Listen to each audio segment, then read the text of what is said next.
this whole thing move though? You see this whole thing move? Oh, look. You see it move, and then I'm gonna put my camera here so you can hear the turbo spool.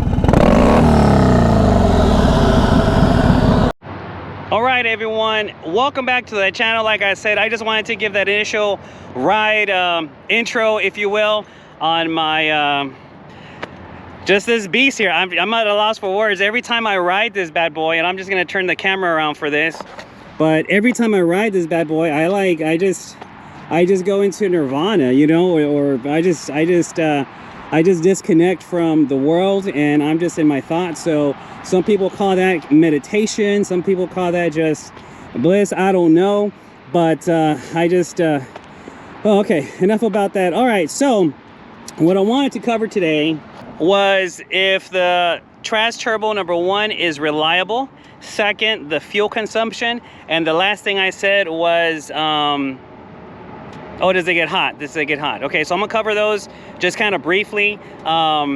Is it reliable? Yes, I think it's reliable because I rode it over here to Houston, Texas from Sturgis, and let me just tell you all that I had no issues, no issues. The only issue I had was that I couldn't find 91 octane fuel along the road. That's the only issue I had. That's the only issue I had, but it wasn't with the bike, with the motorcycle. And even when I put 87 octane in this bad boy, I only did a couple of gallons at a time now. But even when I did that, y'all, I didn't have any issues. You know, a little sputter here and there, but that's just the fuel that it needs, right? So you have to use 91 octane or 93 octane here in Texas and another state. So obviously here we're rolling with 93. So is it reliable? I'm gonna have to say yes. I'm gonna have to say it is, because I literally rode this Stage 2 Turbo, right? I'm gonna focus on it again. I literally rode this Stage 2 Turbo from Sturgis to Houston, and all around Sturgis once I had it installed, because the day after I got there, I got this turbo installed. And by the time I got to Houston, so in a matter of I want to say 6 days, I probably had around 1,800, 16 or 1,800 miles on this Stage 2 Turbo kit already from Trask Performance. So, I mean, I rode it cross country, y'all. Like, if that doesn't prove reliability, I don't know what. And as you can see, there's no leaks. Nothing is leaking. Everything is good. The gaskets and the rockers and the heads, like the cylinders, everything is good. No issues there. So yeah, it's just a great system. Again, for all of y'all that maybe are watching this channel for the first time, I bought this motorcycle in January of this year. It's a 2022 Road Glide in the Redline Sinister Red. You see the very pretty red right there. It's like, oh. Anyhow, so I bought it, and I never rode it with the 114 on it because Republic Harley Davison, had a sale for the Stage 4 131 kit, 5 G's installed, 5 large, and it was, you know, including labor. So I said, you know what, let's go ahead and get it installed.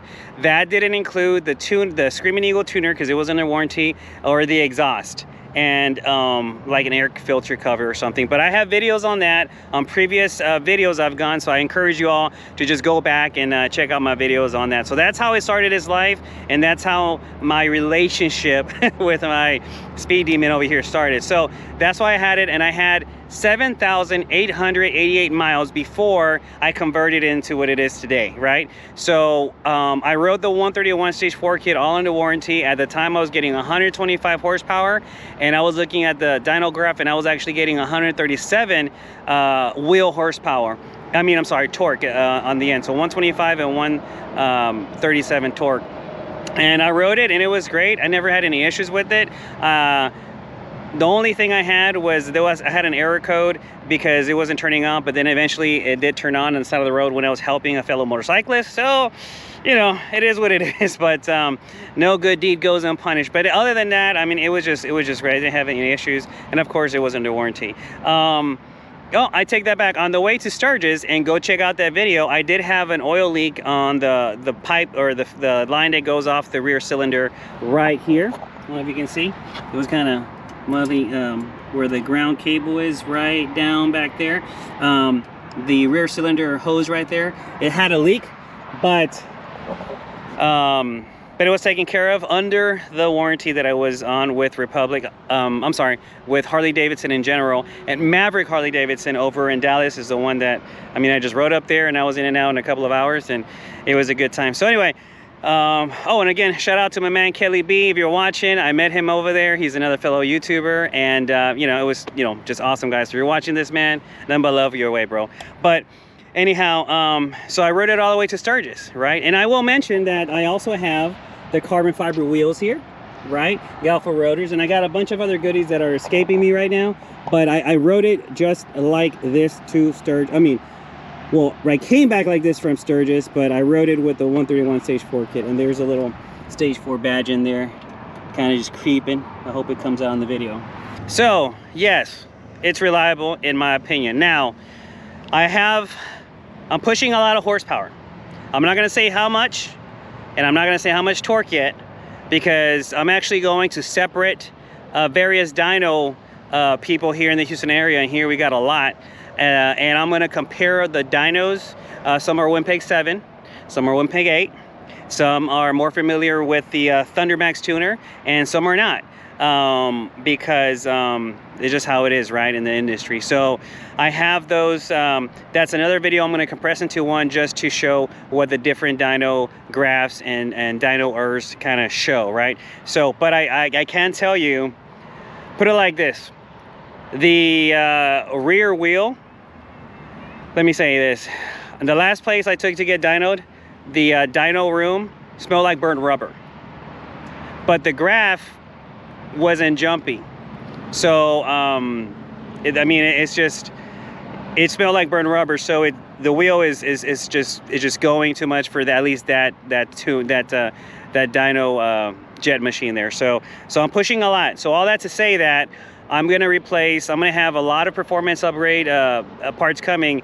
Previous videos I would build up to it, because, you know, it was like I wasn't even sure what I was gonna get. But now that I'm going this route here, which is basically all out performance, I'm gonna replace the flywheel.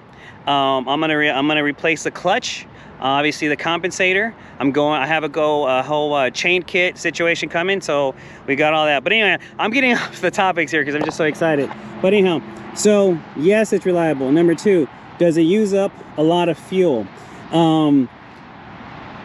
When I rode it in Sturgis, when I first got the Stage 2 Turbo kit. Oh, and in here I have the SNS 550 cam chest kit right up in here, and it's been great. So it's been great with my setup here. So when I was riding, like, you know, the Iron Mountain Road, Spearfish Canyon, and all those parts, I actually used less fuel, right? It was giving me better fuel mileage than with the regular 131 Stage 4 kit with the Screamin Eagle tuner. Blah, sorry. Now I do have the Thundermax under the seat there, so I'm sure that has a lot to do with, you know, air and fuel ratios and stuff like that. So I'm getting better gas mileage. I don't know exactly how much yet because I haven't tested it yet, but I can tell you right now that I am getting better gas mileage. Now, that's not to say that that's not to say that you're gonna get the same fuel mileage when you twist this throttle right here. When you twist this throttle, right here, when you twist this throttle and you go to, you know, 8 pounds of boost over here. Oh, there it is. And you go to 8 pounds of boost or more, depending, because apparently the colder it is, the more boost I get. Sometimes I've gotten even close to 12. And anyways, that's a different video. You are going to use more fuel, right? But that's just obvious. You ride more aggressively, you're going to use more fuel. So with that being said, I'm getting better gas mileage on normal riding, but obviously since I have a lot more horsepower, you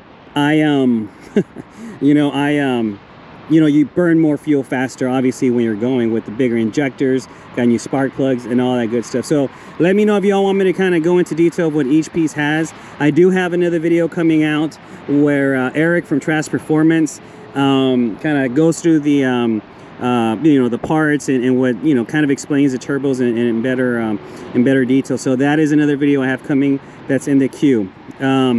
Okay, so that answers, does it use more fuel? The other question is, does it get hot, right? I've been asked a lot, does this Stage 2 turbo get hot? And I'm not even gonna sugarcoat it for you all, but let me just start by saying this. You cannot wear shorts, in my opinion, right? You cannot wear shorts with this kit right here, in my opinion. It gets hot, it gets hot. Is it hotter than 131? You bet it is. I'm not even gonna bullshit you. It gets hot. Is it unbearable though? No, it's not unbearable.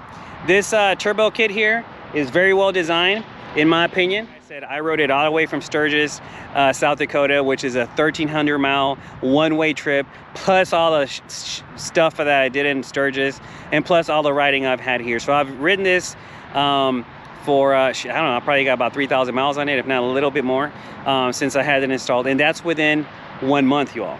Within 1 month, I put that many miles on this. So, I mean, you know, so,